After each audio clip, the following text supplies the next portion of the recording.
ሰላም ከመዮ ኤልኩም ዝኸበርኩም ተኸታተልቲ አፍራዊትነስ ኣብ ባህሪ ኤጃን ቆልዓ ዝገፈፉ ክልተ ቱርካውያን ገፈፍቲ ዓሳ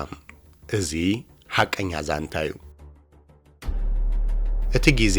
21 ጥቅምቲ 2015 ዓመተ ምህረት ቦታ ባህሪ ኤጃን ኣብታ መዓልቲ ንግሆ ኣብ ባህሪ ኤጃን ጸጥታ ሰፊኑሎ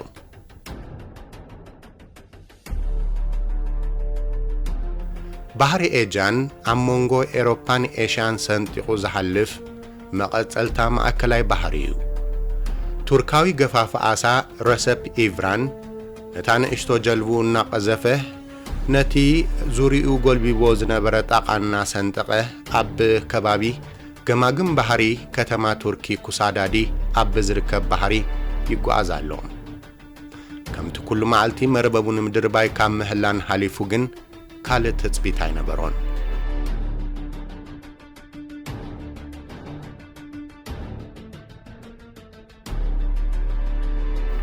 ረሰብ ብዙሕ ከይደንጎየ ኣማዓድዩ ሓደ ነገር ረኣየ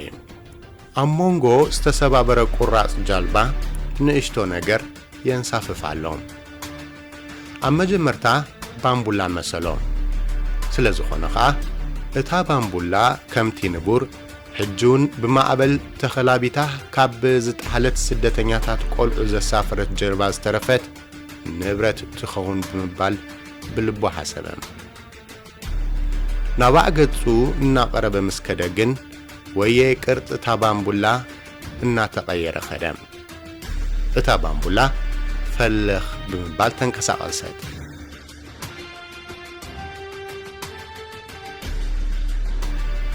ዓሳዶ ይጻወተላ ይህሉ ብምባሉን ሕጁን ኣብ ኣእምሮኡ ካልእ ፍሉይ ሓሳብ ኣይመጸሉን እዚ ይኹን እምበር ናባዕ ገጹ ምኻድ ግን ኣየቋረጸን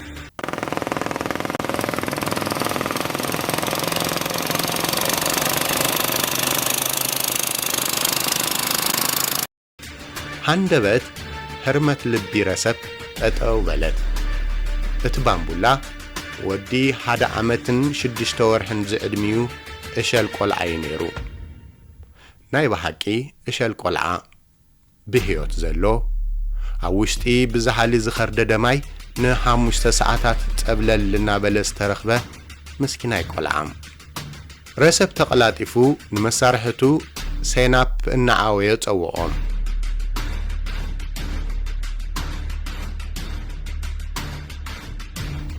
በሃባር ነቲ ቆልዓ ካብ ባህሪ ስሒቦም ኣውፅኦ የዒንቲ እቲ ህፃን ፍርቂ ተኸፊተን ቆርበቱ ሰማያዊ ብዝመስል በረድ ተሸፊኑሎ ትንፋስ ዳርጋ ይብሉን እቶም ገፈፍቲ ዓሳ ሕይወት እቲ ቆልዓ ንምትራፍ ንስክላ ዶንጊዮም ከይኮኑ ስጋኣት ይሕደሩ ሽዑ ድኹም ናይ ምሕንጣስ ትንፋስ ካብቲ ቆልዓ ተሰምዐ ረሰብ ነቲ ቆልዓ ገልቢጡ ማይ ባህሪ ካብ ከብዱ ክሳብ ዝፈስስ ብምህላን ሕቁኡ ጠፍጠፎ ብጃኬት ኣካላቱ እናጠቕለሉ ብህይወት ንኽጸንሕ ብቓላት ሓባበልዎ ኣብዛ ሕሞት እዚኣ የእንቲ እቲ ቆልዓ ብኸፊል ተኸፍታ እዚ ኸዓ ነቶም ክልተ ገፈፍቲ ዓሳ ተስፋ ኮኖም ባህሪ ኤጃን ንሕይወት እዚ ቆልዓ ክምንጥል ፈቲኑ እኳ እንተነበረ ፈጣሪ ግን ነዞም ክልተ ተራ ገፈፍቲ ዓሳ ሕይወታ ድህን ሰደደሉ ድሕሪ ሂደት ደቓይቕ ሓለውቲ ገማግም ባሕሪ ናብቲ ቦታ መፁ ነቲ ቆልዓ ኸዓ ናብ ውዕይ ብሕይወት ዝጸንሓሉ ውሕስ ቦታ ተጓዮም ወሰድዎ ስም እቲ ቆልዓ መሓመድ ሓሳን እዩ 15 ስደተኛታት ኣሳፊራት ትጓዓዝ ካብ ዝነበረት እሞ ዝጠሓለት ጀልባ በይኑ ዝተረፈ እሸል ቆልዓ ኣብታ መዓልትቲያ እቶም ገፈፍቲ ዓሳ ድራር ዕለቶም ዝኸውን ዓሳ እኳ ከይሓዙን ተተመልሱ ካብ ዓሳ ዝዓቢ ነገር ግን